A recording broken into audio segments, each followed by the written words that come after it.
run them under the water and get some water inside this little moisture plastic that they have here. You go to the center of the pineapple, pull a frond, and if the frond comes out really easy, that lets you know that a pineapple is ripe and ready to eat. And then we just take some cellophane, put it over the top, push the center down, and then pull the cellophane back. All across the United States, they all use this brand right here. It's called Cambro.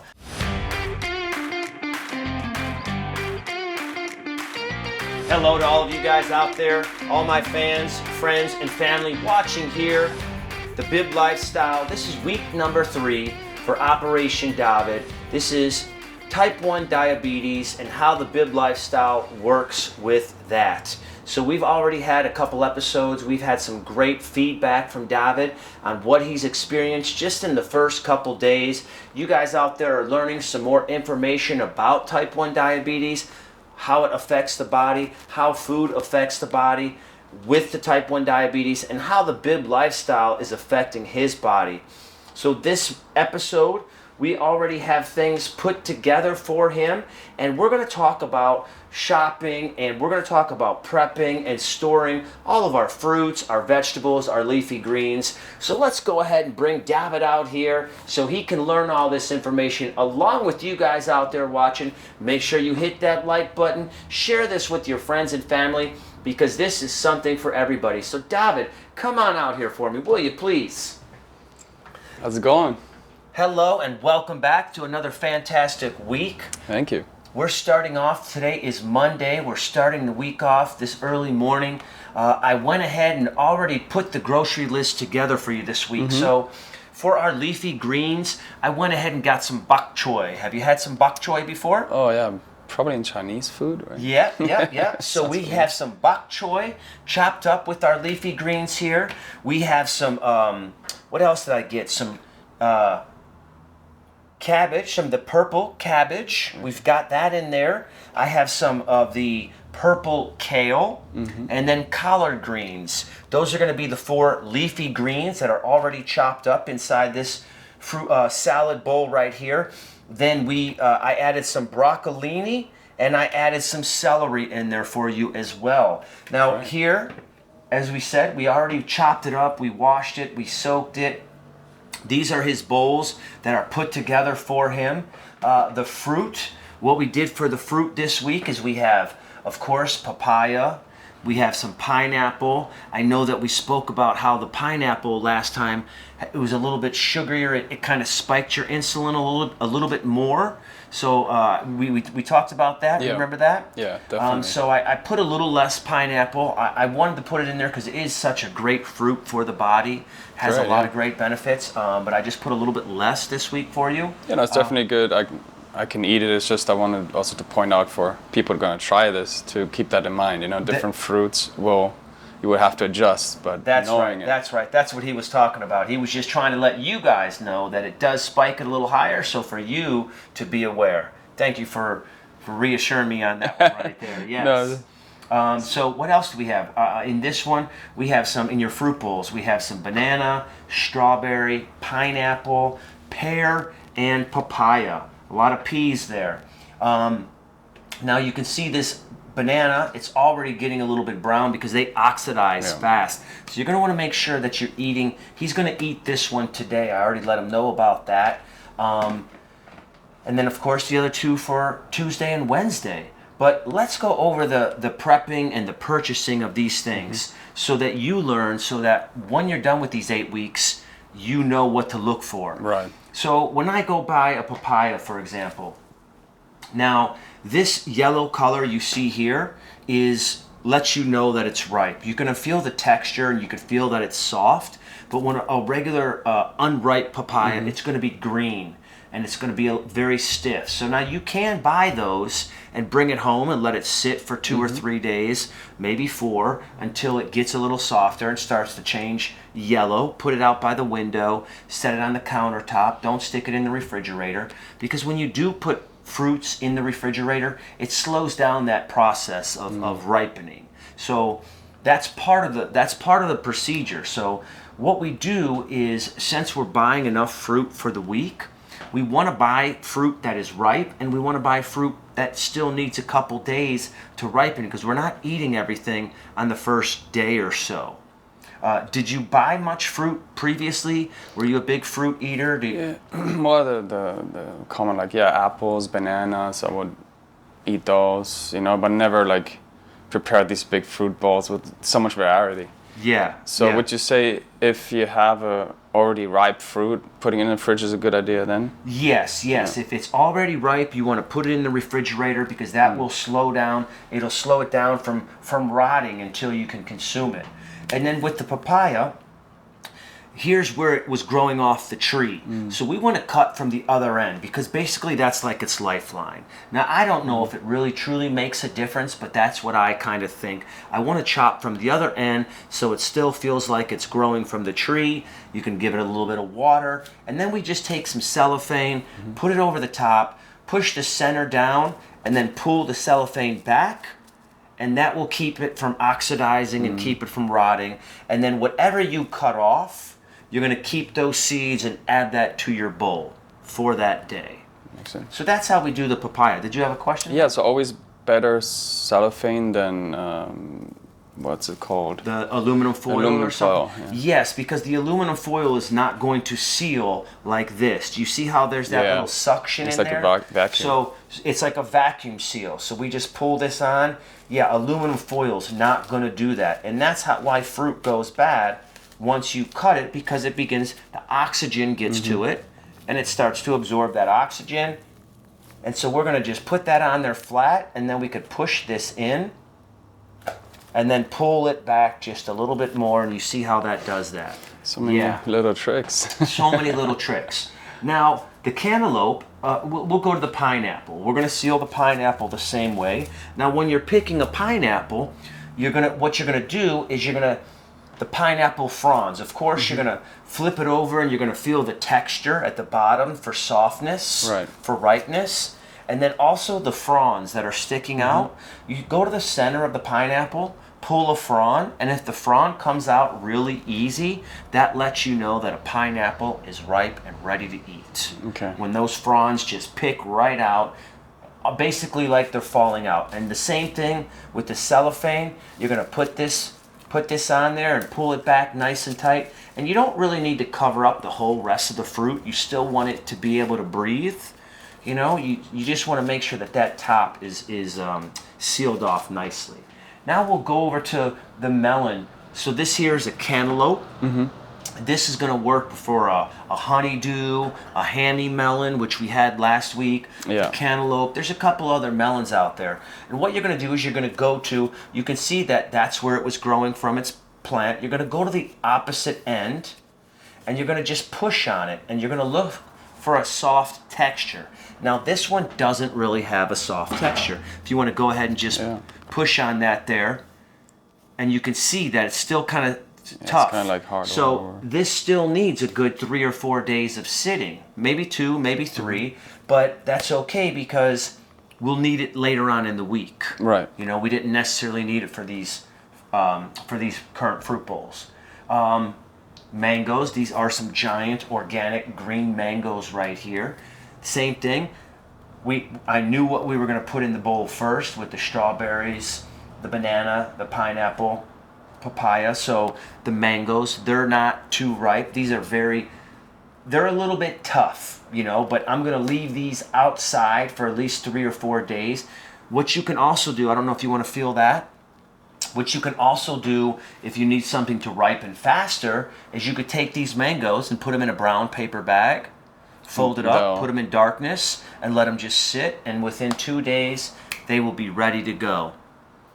Yeah, that look not ripe at all. Yeah, you feel that, yeah. So I went ahead and bought some bananas for the week. Now, when I did buy these bananas right here hanging, yesterday they were green, but you could see how they already turned yellow. I make sure that when I bring my bananas home, I'll run them under the water and get some water inside this little moisture plastic that they have here to feed them. You know, give them some water. That's going to help them to last a little bit longer. So what I did is I knew that we needed a few bananas for this bowl. I bought a couple that were already ripe.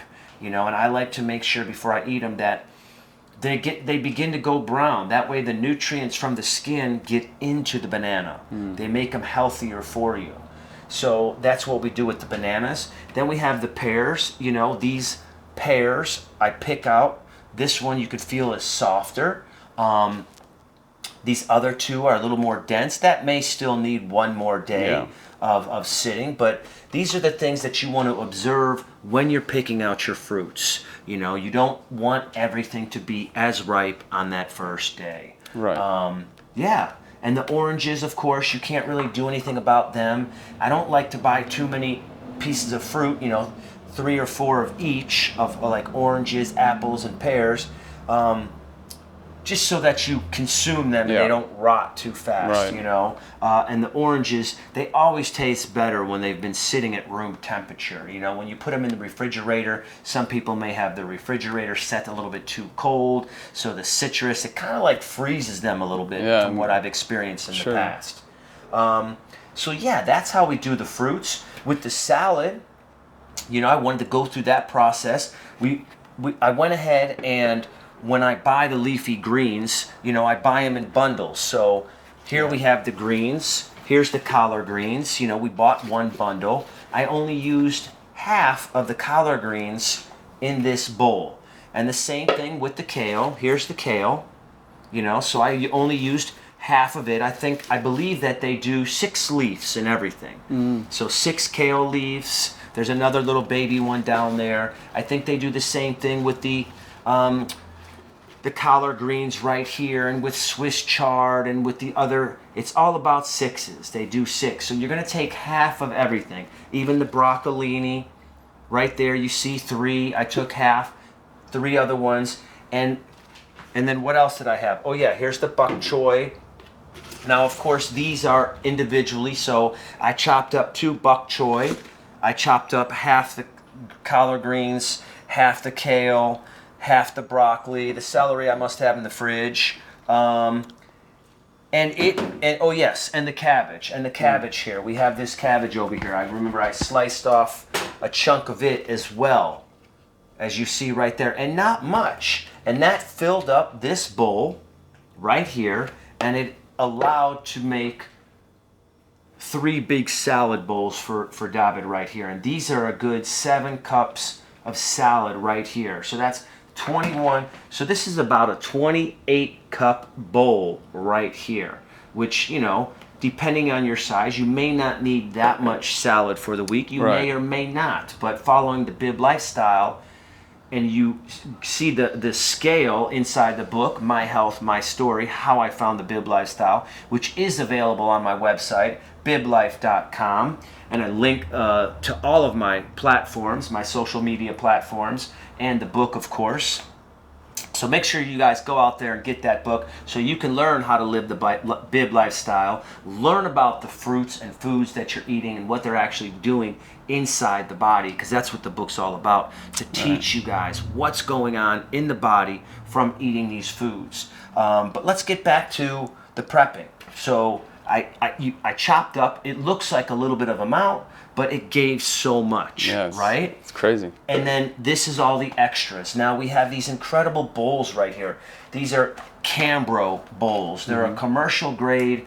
A lot of kitchens around, a lot of restaurants all across the United States, they all use this brand right here. It's called Cambro. This is the house edition.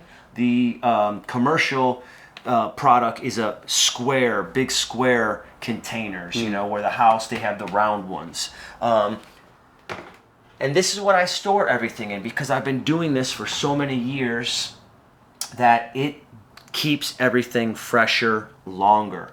So what I do with these greens that are unused is we just add a little bit of water into here. You know, we put them in just like you see right here. Let me go ahead and grab another lid right out of the cabinet here. And we're just going to take these, push them down just like that.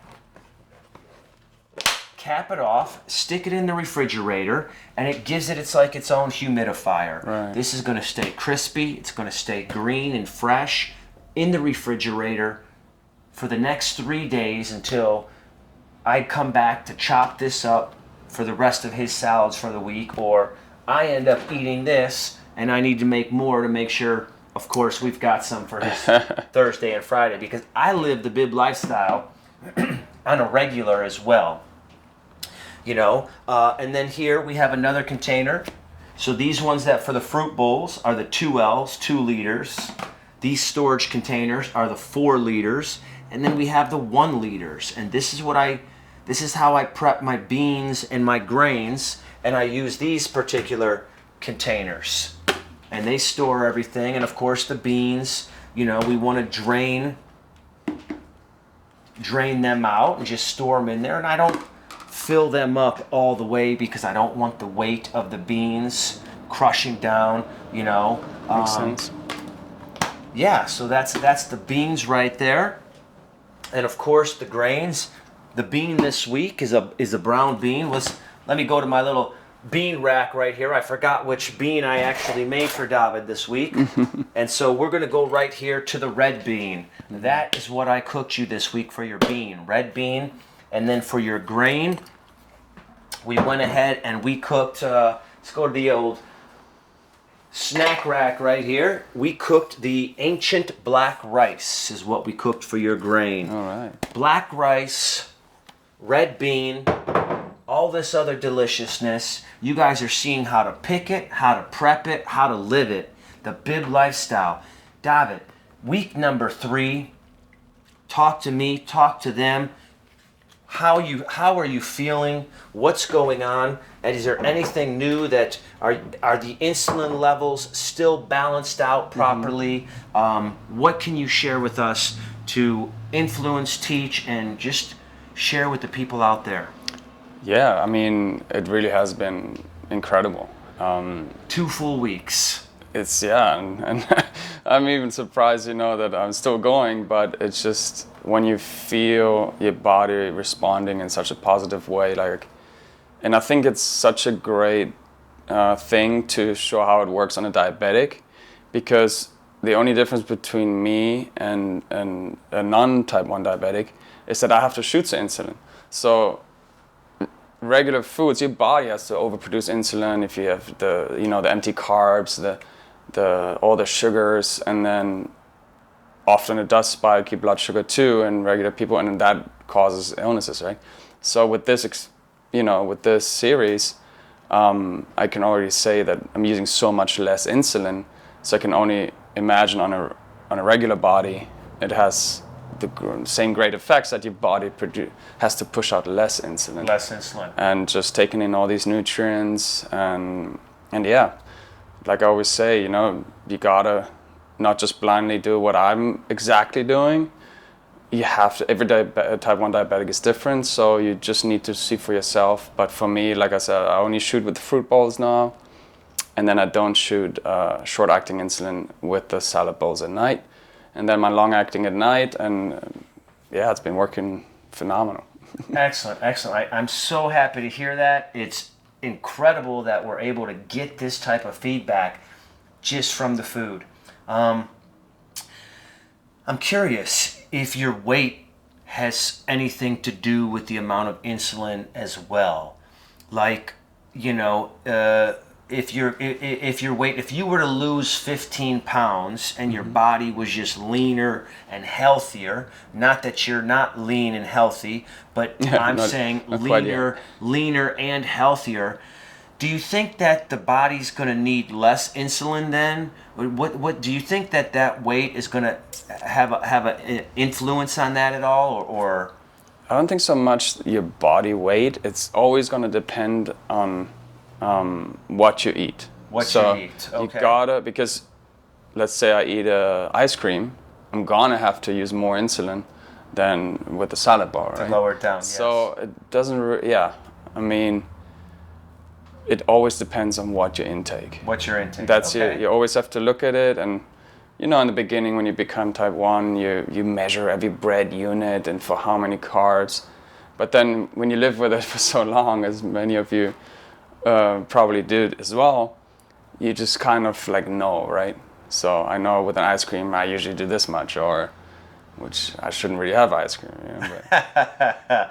But you know, we can't just give up everything. Exactly. Those yeah. things, there's so many things out there we have to enjoy, and with the Bib lifestyle, you still get to enjoy that. It's an 85-15 lifestyle. So this is Monday through Friday, 5 days a week. He's living the Bib lifestyle. On the weekends, Saturday and Sunday, he gets to enjoy his cheat meals. Now, we're going to go to David and we're going to ask him how were his cheat meals this last weekend. But I want to explain to you guys out there that if you work on the weekends and you have Wednesday and Thursday off, then that's your weekend. Whatever days that you're going to whichever days you're going to work, those 5 days, those are the days that you want to live the Bib lifestyle so that you can bring this food with you to work so that it will give you the energy, it will save you the time, it will save you the money. So then on your days off, when you're enjoying time out, that's when you want to splurge and have your little cheat meals. Yeah. But let's go back to cheat meals. So you just had 2 cheat meal days this weekend. What happened there? Where did you go? What was your direction with that? I mean, you know, you always look forward to the cheat meals, and yeah, I'm usually like to go like a burger and some fries. That's like my Is that your go-to? Yeah, that's my go-to probably at first, and then maybe like a sandwich, like a loaded sandwich with a bunch of stuff.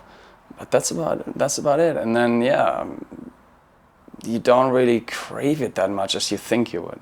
Yeah, that's you what's don't blowing miss my it mind. as much. Yeah. So I thought I was gonna go like eat all the foods and no, you just you have maybe have a burger with some fries and that's it. And then you don't really want now did that affect you? Is that what you just had this weekend? What was your cheat meals this weekend, or did you have any cheat meals? Yeah, well, this weekend I got down with a little flu, and I really you don't really feel that hungry, so I actually didn't have any cheat meals. Okay. Pretty much. I actually did eat some fruit, maybe a yogurt, some salad in the evening. Yeah, But with I think that, the salad had some chicken on it. Was it a salad you went out and purchased, or was it something you made at home, or was it leftover salad from the Bib lifestyle? There's some. I did have some leftovers. I did a meal with quinoa and with the grains that was left over and the beans, and I just did like a stir fry with some chopped up hot dog sausages.